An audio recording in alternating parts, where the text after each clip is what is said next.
Hello, my name is Ricardo Dominguez, and on this video I will be showing the feedback feature that was implemented in fall 2015 for Collaborative Platform.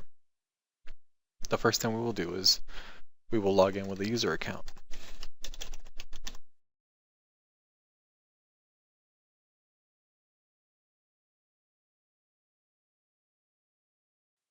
Once we are logged in, the first thing we're going to do is create feedback.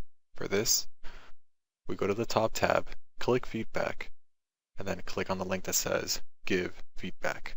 Here you will be presented with a subject tagline, which you can put whatever you want, subject, and a description where you can better say your feedback. For now, let's just put feedback. Once you hit the create button, you will be taken to a screen. The screen shows you the feedback you just submitted, as well as any replies. Right now, there are no replies. One of the things that you can do is you can update your feedback. So let's say you click update and you put feedback update, you save it, and when you look at the description, instead of saying feedback, it will now say feedback update. If you want to add a reply to your own feedback after an administrator has replied to you, then you would click this button, but we'll get back to that. Now say that I'm an administrator, so I would log in as the administrator,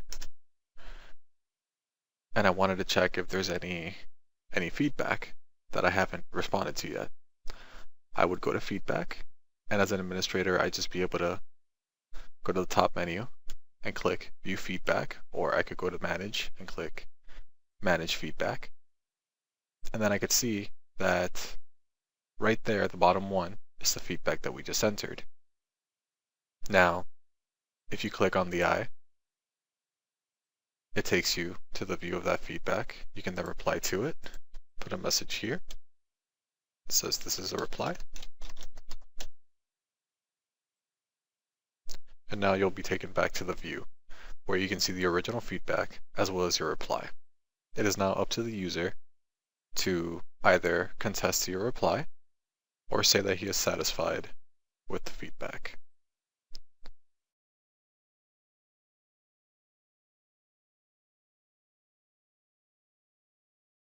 As a user, in order to add a reply to your own feedback, you will go back to the top menu, click view feedback, and then type in a reply.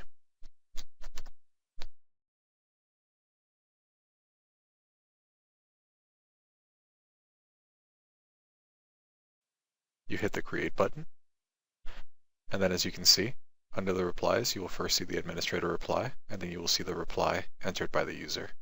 This can go back and forth until the administrator either deletes the feedback or until the user wishes to stop replying.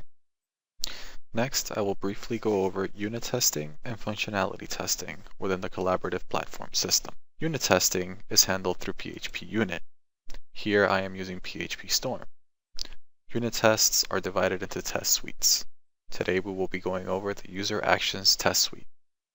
A test suite is comprised of a series of tests, auxiliary methods, as well as a setup method that is required for every single test suite.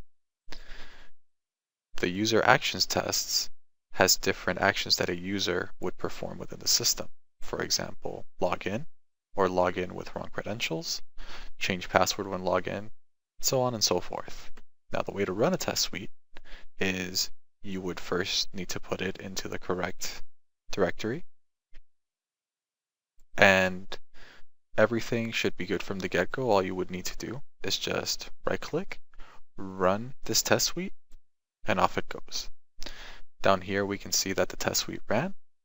You can actually double-click to expand it. It'll show you the tests that it ran, whether they passed or failed, the time it took, the memory they occupied, the number of tests, and the number of assertions. This can be repeated for any other test suite, and it should cover the majority of the system. At the present moment, the unit tests serve to show you exactly where our coding weaknesses lie, how dependent is the system on the models versus the controllers, and whether codes needs to be refactored on a certain part of the project.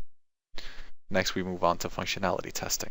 functionality testing is done with Firefox, because Firefox has a very useful plugin called Selenium IDE, which I show you how to install in the installation guide.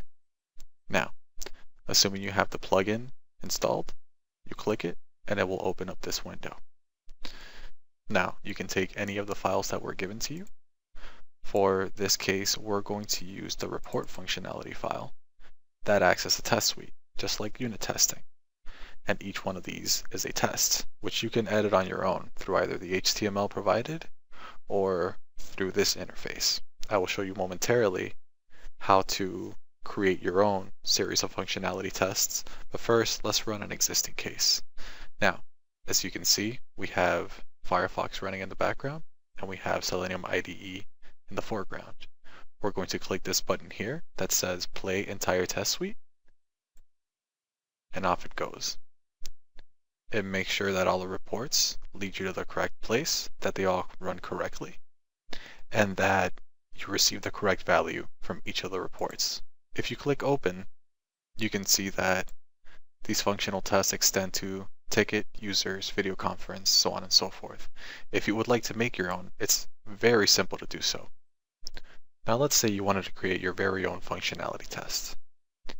So let's use the current test suite for tickets. Now, say that once you're in the home page, all you would want to really do is go to Mentor Apply and just click the Project Mentor Apply button. Let's say you wanted to automate that. So, the first thing you would do is you would go to your Selenium IDE, and on the left-hand side there's something that says Test Case. Under it, you would right-click, put New Test Case, and then on the top right, there is a button that says Click to Record. All you have to do is hit that. Once the light lights up, it means that it is recording your actions. So from there, you go to Firefox.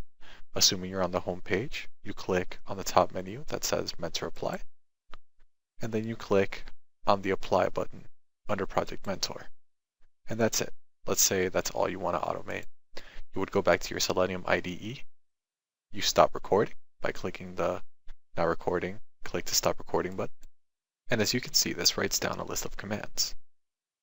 In order to execute the test and make sure that it recorded properly, you will go to this button here that says Play Current Test Case.